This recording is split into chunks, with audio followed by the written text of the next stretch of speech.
Shalom à tous, bonjour chez vous, bonjour à tous. Bienvenue dans votre émission les 5 minutes d'édification avec la Rhapsodie de réalité. Nous sommes le 12 juin 2026, notre thème porte sur discerner la source. Tiré du livre de Matthieu 16, le verset 23 qui dit ceci.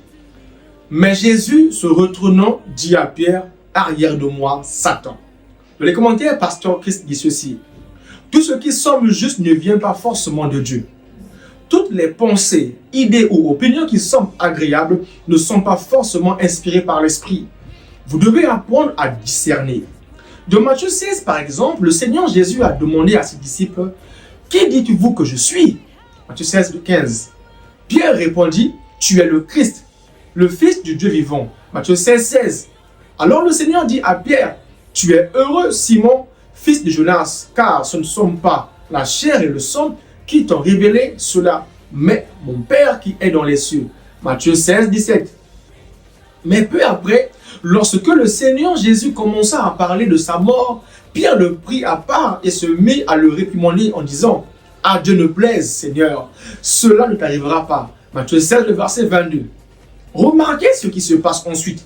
Aussitôt le Seigneur, dans Matthieu 16, 23, dit, « Se retournant, dit à Pierre, arrière de moi, Satan, tu mets en scandale, car tes pensées ne sont pas les pensées de Dieu, mais celles des hommes. » C'était le même Pierre. Un instant, il parlait par révélation de Dieu.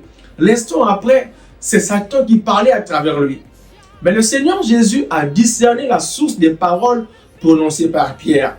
Il ne s'est pas adressé à Pierre en tant que personne. Il s'est adressé à la source et a dit « Arrière de moi, Satan ». Alléluia. Nous allons prendre la prière. Cher Père, merci de m'avoir accordé le discernement spirituel.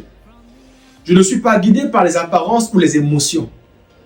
Je suis guidé par ton esprit. Je reconnais la source des pensées et des paroles. Et je marche en accord avec la volonté parfaite. Au nom de Jésus. Amen. Pour approfondir cela, on peut lire les versets suivants. Matthieu 16, le verset 16 à 23. Jean 6, le verset 26. Et en Corinthiens 2, le verset 14.